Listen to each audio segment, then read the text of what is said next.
it'd be interesting, actually, if there are ways for, AI to unpack some of the ways political parties sell themselves to us when promises are made. How easy would it be to go, well, this is ridiculous, we would like that promise to come true, but we know you're highly unlikely to achieve it.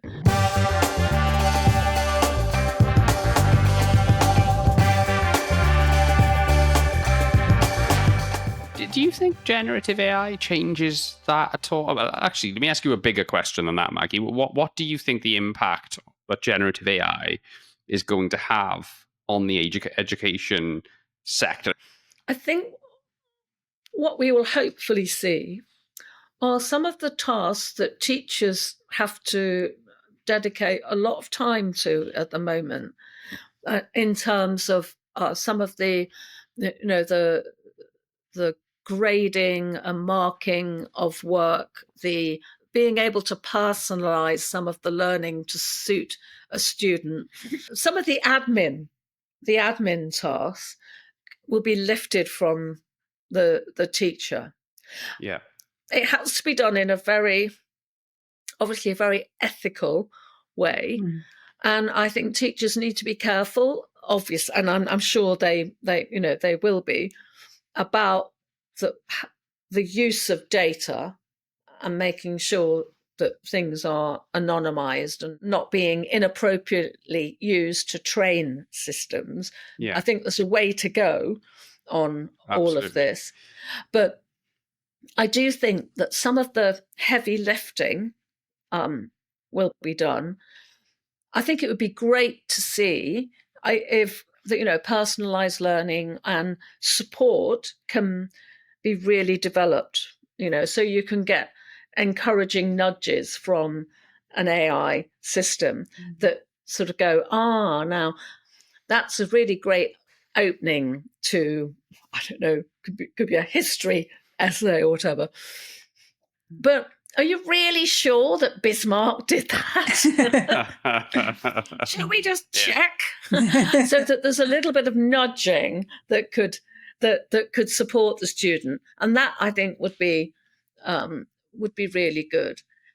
And then, in the whole area of SEN, special needs education, I think there's potential for AI to make a real difference. Yeah, there are.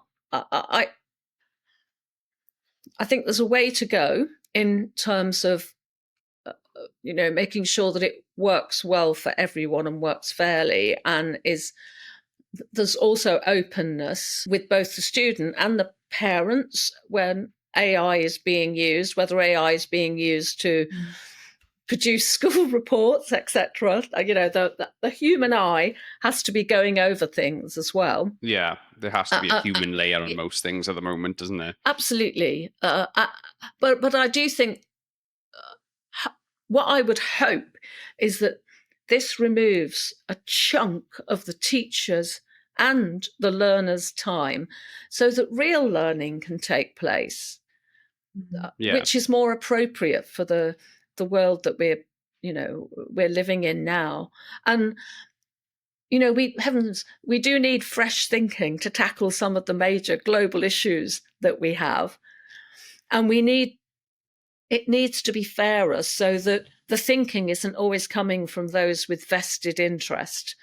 So it's not always coming from those with a vested interest in particular technologies or solutions, that it is coming more equitably, drawing from a wider and bigger pond. So I think there is potential, but there's it's like potential with caution. So say like with you can and already AI and its use in, say, grade prediction, for instance. Yeah. But there are all sorts of potentials for that to go astray. if, number one, if the data it's being based on isn't sound, number one, but also as you say, the human element. So I know with my own daughter, her predicted grades for GCSE were not brilliant. But when she realised this was going to have an impact in what was going to happen next, she sorted herself out. And she did the same thing at university. So, but if you just relied on that, an AI predicting this is what you're going to, this is what you will achieve. And that the AI is only as good as the data, isn't it? Exactly. And I was just going to actually extract that word rely to ask you another question about the way we think about young people interacting with AI in particular, relying on a source as a source of truth and developing those critical thinking skills, being able to unpack what may or may not be a deep fake, and also thinking about the environmental impact of AI. These are all other very rich potential territories, aren't they, for how AI can be used in the educational system. And you talked about critical thinking as one of the qualities. That's what you referenced a little bit earlier in the conversation. So I wondered if you could say a little bit about how you see as course content some of the uses of AI coming to bear in the education system. Well, I mean, in terms of sort of encouraging sort of really astute, deep and critical thinking, it can be used across any subject area.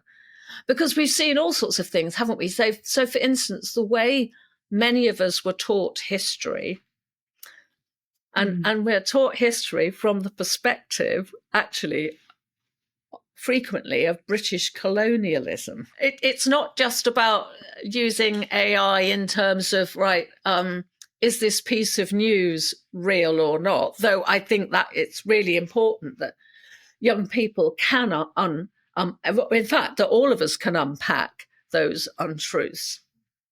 It'd be interesting, actually, if there are ways for, AI to unpack some of the ways political parties sell themselves to us when promises are made. How easy would it be to go, well, this is ridiculous. We would like that promise to come true, but we know you're highly unlikely to achieve it, or it can only be achieved at the expense of whatever. I can imagine it would be the most incredible engagement tool to be able to have live conversations with a historical figure to find out more about them. So you mentioned Einstein earlier. I'd love to have a chat with Einstein, and some of the tech now allows you to do that. Wouldn't that be a wonderful way of helping, young people who may not like more traditional ways of learning, just actually being able to do it on their terms, being able to have a chat, being able to have a text exchange or whatever it is, or be able to do a snap exchange, something like that, using the power of tech to be able to engage and learn through completely alternative means.